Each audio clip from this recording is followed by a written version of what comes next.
எல்லோருக்கும் வணக்கம். கீதா அன்பழகன் பேசும் நட்சத்திரங்கள் சேனல் வழியாக உங்கள் அனைவரையும் சந்திப்பதில் மிக்க மகிழ்ச்சி. முதலில் என்னுடைய குருநாதர் அனைவருக்கும் என்னுடைய பணிவான வணக்கங்கள். இன்னைக்கு நாம என்ன பார்க்க போறோம் அப்படின்னா பாவகாரகங்களை பத்தி தான்.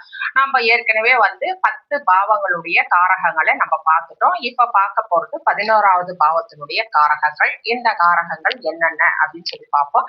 முதல்ல 11வது பாவம் அப்படின்னா என்ன அப்படின்னா, இது மேஷ ராசி முதல் பாவம். இதுதான் ராசி கட்டம். இந்த 12வது வீடு மீனம். இந்த 12 12 பாவங்கள், 12 கட்டங்கள், 12 ராசிகள் அப்படின்னு சொல்லிட்டு நம்ம இதை குறிப்பிடுவோம். சரிங்களா? அப்போ இந்த காலபுருஷ தத்துவம் படி மேஷ ராசி முதல் பாவமாக முதல் வீடாக இருக்கிறது. 11வது வீடு என்பது கும்பராசி. கும்பராசியை தான் காலபுருஷ தத்துவத்தின்படி 11வது வீடு கும்ப வீடாக வரும். சரிங்களா? இது பொதுவானது. ஒவ்வொருத்தருக்கு தனிப்பட்ட ஜாதகம் அப்படின்னு இருக்கும். அவங்களுடைய தனிப்பட்ட ஜாதகத்துல லா அப்படின்னு சொல்லி போட்டிருக்கோம். லான்னு போட்டிருக்க எழுத்து லக்னமாக குறிச்சு அது முதல் வீடா எடுத்து அதிலிருந்து எண்ணிட்டு வரும்போது 11வது வீடு எந்த வீடோ அது அதனுடைய காரகத்தை தான் நம்ம இப்போ பார்க்க போறோம். இந்த 11வது வீட்டுல என்னென்ன விஷயங்கள் இருக்கு அப்படின்னு சொல்லி பாத்தீங்கன்னா, இந்த 11வது வீடே ரொம்ப ரொம்ப ரொம்ப ரொம்ப சூப்பரான வீடு. இருக்கிறதுலயே இந்த 10 பாவம் நம்ம இது வரைக்கும் பார்த்தோம் இல்லையா? இந்த 10 பாவத்திலேயே இருக்கிறதுலயே ஒரு சூப்பரான பாவம் எது அப்படின்னா இந்த 11ஆம் பாவம் தான். 11 என்றாலே எல்லாத்தையும் ஒரு திருப்தி, ஒரு லாபம், அந்த மாதிரி என்ன சொல்றது, முழு திருப்தி அப்படின்னு சொல்லலாம். அந்த மாதிரி 11 அப்படின்னு சொல்லும் பொழுது ரொம்ப ரொம்ப சூப்பரான ஒரு லாபஸ்தானம். இந்த ஜாதகர் இத்தனை கட்டத்துல இத்தனை பாவத்தின் வழியாக என்னென்ன வலி, வேதனை, கஷ்டங்கள், சங்கடங்கள், தடைகள், முட்டுக்கட்டைகள் இதெல்லாம் தாண்டி ஜாதகர் வந்தாரு. அவர் கடைசியில என்னதான் வச்சிருக்காரு, வாழ்க்கைய வாழ்ந்து முடிச்சாரு. ஒருத்தர் வாழ்ந்து முடிச்ச பிறகு கேட்போம் இல்லையா, என்னத்தை வச்சுட்டு போனாரு, என்னதான் அவர் வாழ்ந்தாரு, அவருக்கு என்ன வசதி இருந்ததா, வாழ்க்கை இருந்ததா, திருப்தி இருந்ததா, அவருக்கு பேர் இருந்ததா, புகழ் இருந்ததா, அந்தஸ்து இருந்ததா, அவருக்கு என்ன கிடைச்சது அப்படின்னு சொல்லிட்டு ஒரு ஒரு ஜாதகரை நம்ம கேட்கும் பொழுது அவருக்கு என்னென்ன விஷயங்கள் கிடைச்சது அப்படின்னு சொல்றது இந்த 11ஆம் பாவம். ஏன்னா இந்த 11ஆம் பாவம் பரம திருப்தி. இந்த 11ஆம் பாவத்துலதான் அந்த திருப்தி என்ற நிலை இருக்கிறது. அந்த 11ஆம் பாவத்துல நிறைய விஷயங்கள் இருக்கு. அந்த 11ஆம் பாவம் மிக மிக மிக சிறப்பான பாவம் பாவங்களிலே. சரிங்களா? இந்த ஒரு 11ஆம் பாவமும் லக்ன பாவமும் ஒருவருக்கு சூப்பரா இருந்தது அப்படின்னு சொன்னா அந்த ஜாதகர் மிகவும் கொடுத்து வைத்தவர் அப்படின்னு நம்ம சொல்லலாம். ஏன்னா அவ்வளவு நல்ல ஒரு பெரிய பாவம் இந்த 11ஆம் பாவம். இந்த 11ஆம் பாவத்துல என்னென்ன விஷயங்கள் இருக்குன்னா, நம்ம உடல் சார்ந்து முதல்ல பார்ப்போம். உடல் சார்ந்துன்னா நம்ம ஏற்கனவே 10 பாவங்கள் பார்த்துருவோம். முதல்னா நான் தலைன்னு சொன்னேன், 2 முகம், 3 கழுத்து, தோள்பட்டைகள் அப்படின்னு சொல்லி எல்லா பாவத்துக்கும் சொன்னேன் இல்லையா? இப்ப 11ஆம் பாவத்துக்கு என்ன உறுப்பு வரும் அப்படின்னு சொன்னா முழங்கால், மூட்டுக்கள், மூட்டு வலின்னு சொல்றோம் இல்லையா, அந்த மாதிரி மூட்டு, முழங்கால் இதெல்லாம் இந்த 11ஆம் பாவத்துக்கு சேரும்.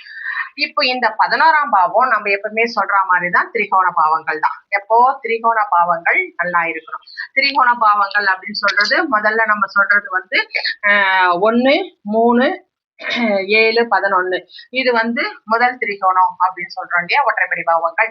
இந்த பாவங்கள் அந்த 11ஆம் பாவத்தை தொடர்பு கொண்டிருந்தா, 11 தொடர்பு கொண்டிருந்தது அப்படின்னு சொன்னா சும்மா சூப்பரான ஒரு அகம் சார்ந்த விஷயத்துல அந்த ஜாதகர் ரொம்ப திருப்தியா ரொம்ப சந்தோஷமா இருப்பார் அப்படின்னு சொல்லலாம். அதுல குறிப்பா இந்த முழங்கால் அப்படின்னு சொல்லி வரும் பொழுது அந்த ஜாதகருக்கு அது சார்ந்த வலியோ வேதனையோ அந்த சிகிச்சையோ இதெல்லாம் அந்த ஜாதகருக்கு தேவைப்படாது. சரிங்களா? இதுவே 2, 4, 6 அப்படின்னு சொல்லி அடுத்த திரிகோணத்துல அந்த ஜாதகர் இருந்தாரு அப்படின்னு சொன்னா தர்ம திரிகோணத்துல அதுவும் ஒரு பெரிய பிரச்சனை இருக்காது. இது சார்ந்த 11ஆம் பாவம் சார்ந்த விஷயங்கள்ல அவருக்கு பணம் மற்ற எல்லா விஷயங்களும் அவருக்கு கொடுக்கும். சரிங்களா? எல்லா விஷயமும் அவருக்கு பணம் சார்ந்து பல மடங்கு லாபத்தை கொடுக்கும்.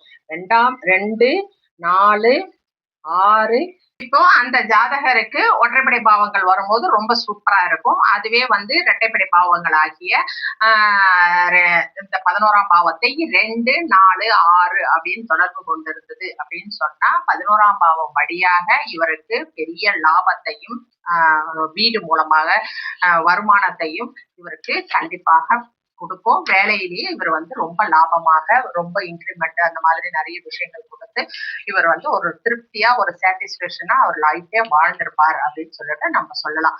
இதுவே 5, 9 அப்படின்னு சொல்லிட்டு 11ஆம் பாவம் தொடர்பு கொண்டிருந்தது அப்படின்னு சொன்னா இவருக்கு அவ்வளவா வந்து பொருளாதாரத்தை அவர் வந்து திறம்பட தடுத்திருக்காது. ஆனா அகம் சார்ந்த விஷயங்கள் அவர் வந்து சந்தோஷமாகவே அனுபவிச்சிருப்பார். சரிங்களா? அதுவே 4வது பாவம் 4வது திரிகோணம் இது வந்து 8, 12 மோட்ச திரிகோணம் இல்லையா? இது 8, 12 அப்படின்னு சொல்லிட்டு தொடர்பு கொண்டது அப்படின்னு சொன்னா இந்த ஜாதகருக்கு எப்படி இருக்கும் அப்படின்னு சொன்னா இந்த 11ஆம் பாவத்தின் வழியாக இப்ப நான் சொன்னேன் இல்லையா வலி முழங்கால் முட்டுக்கள் இது என்ன செய்யும் அப்படின்னு சொன்னா ஆப்ரேஷன் பண்ணுவாங்க. அதனால வந்து வலி வேதனை சங்கடம் கஷ்டம் எல்லாத்தையும் கொடுக்கும். அதுக்கு வந்து அந்த நட்சத்திரங்கள் உப நட்சத்திரங்கள் வழியாக அவருக்கு என்னென்ன மாதிரியான பிரச்சனைகள் எவ்வளவு நாள் இருக்கும் எவ்வளவு நேரம் எவ்வளவு செலவாகும் எல்லா விஷயமும் அது தெரிவிக்கும்.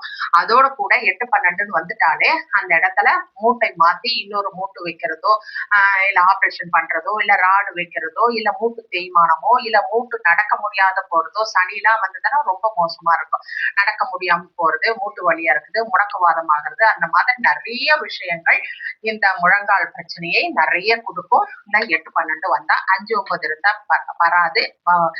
அதே மாதிரி 2, 4, 6, 10 நாளும் அந்த மாதிரி இல்லை. அப்படி வந்தாலும் காசு செலவு பண்ணி சரி பண்ணிக்கலாம். ஒற்றைப்படை பாவங்கள் வரும்பொழுது கண்டிப்பாக அந்த மாதிரியான பிரச்சனைகள் வரவே வராது. இது வந்து நான் சொல்றது காம திரிகோணம், இது வந்து கர்ம திரிகோணம், இது வந்து தர்ம திரிகோணம், இது வந்து மோட்ச திரிகோணம். நம்ம எல்லா பதிவுகளும் பார்த்ததுதான். சரிங்களா? அதே ரூல் தான் எல்லா பதிவுகளும் எல்லா பாவங்களுக்கும் எல்லா ஜாதக ஆய்வுக்கும். சரிங்களா? அடுத்து வந்து என்னென்ன வரும்னா விட்டமின்ஸ். நம்ம வந்து ஒருத்தருக்கு விட்டமின்ஸ் பத்தல பிளட் பத்தல அதுக்கப்புறமா டி விட்டமின் பத்தல கால்சியம் பத்தல அப்படின்னு சொல்லிட்டேன்னா நிறைய சொல்றாங்க இல்லையா தாதுப்புகள் பத்தல அப்படின்னா இது எல்லாமே தாதுப்புகள் விட்டமின் எல்லாத்தையும் குறிக்கக்கூடியது இந்த 11ஆம் பாவம். இந்த 11ஆம் பாவம் நல்ல ஒற்றைப்படை பாவங்களை கொண்டு போகும்போது 11 தொடர்பு கொள்ளும் பொழுதுலாம் அவங்களுக்கு போதுமான அளவு அந்த ஸ்டெமினா சத்து எனர்ஜி எல்லாமே அவங்களுக்கு இருக்கும். அது மாதிரி இல்ல அப்படின்னு சொல்லிட்டு பிளட் டெஸ்ட் பண்ணா அவங்களுக்கு வரவே வராது. சரிங்களா? 2 நாள் 60 நாள் பரவாயில்ல. இந்த 8, 12 வர்றவங்களுக்கு தான் அங்க விட்டமின் குறைபாடு அப்படின்னு சொல்லிட்டு எப்ப பாரு கால்சியம் மாத்திரை எடுத்துக்கோ உனக்கு கால்சியம் கம்மியா இருக்கு அதனால உனக்கு மூட்டு வலி வரும் உனக்கு கால்சியம் கம்மியா இருக்கு அதனால மூட்டு வந்து உன்னால நடக்க முடியல அப்படின்னு சொல்லிட்டு நிறைய விட்டமின் மாத்திரைகளும் கால்சியம் மாத்திரைகளும் அயன் மாத்திரைகளும் இவங்க கொடுக்கறதுக்கு காரணம் இந்த 11ஆம் பாவம் மூலமாகத்தான் நம்ம ஒரு ஜாதகரை நம்ம கண்டுபிடிக்க முடியும். அவங்க வந்து ரொம்ப நல்ல ஸ்டெமினாவா ஸ்ட்ரென்த்தா நல்லா எல்லாத்துலயும் வந்து எனர்ஜியா இருப்பாங்களா இல்லைன்னா வீக்கா இருப்பாங்களா அப்படின்னு சொல்லி கண்டுபிடிக்க கூடியது இந்த 11ஆம் பாவம் தான். சரிங்களா? அடுத்து வந்து ரொம்ப திருப்தி.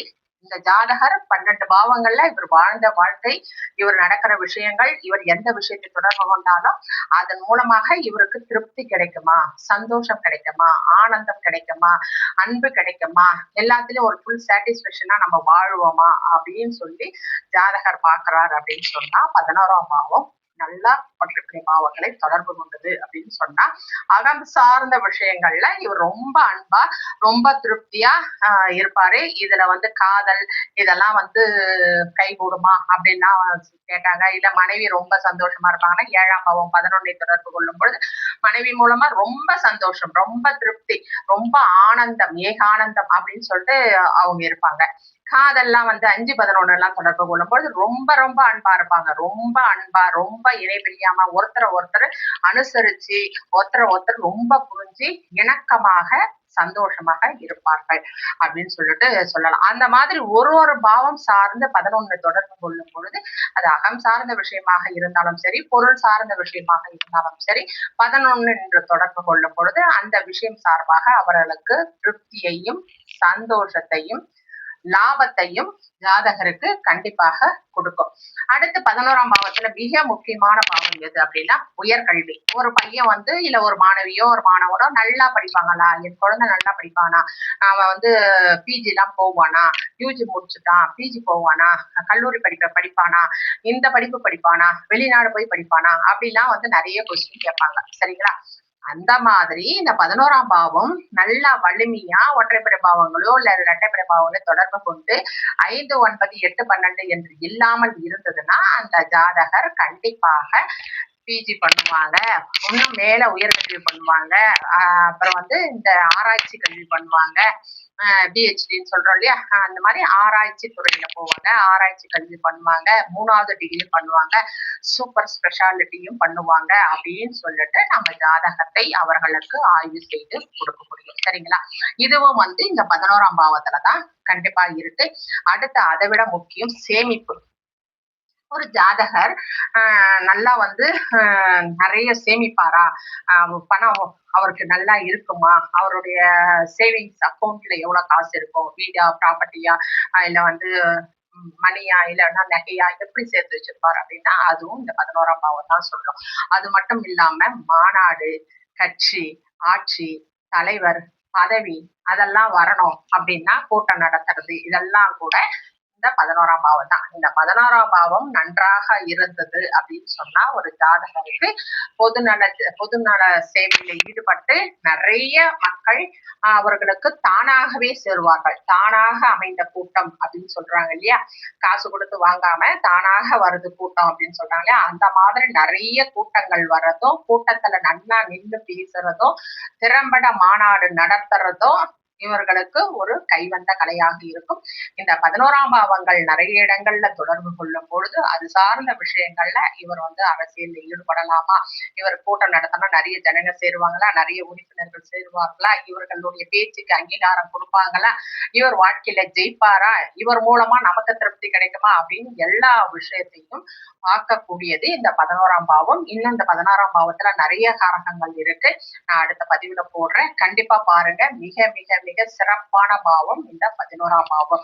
அதனால 11ஆம் பாவத்தை நாம் ஆய்வு செய்தாலே ஒரு ஜாதகருக்கு என்னென்ன விஷயங்கள் கிடைக்க போகுது வாழ்நாள்ல அப்படின்றத நம்ம இந்த 11ஆம் பாவம் கரெக்டா நமக்கு சொல்லி கொடுக்கணும். சரிங்களா? நன்றி, வணக்கம்.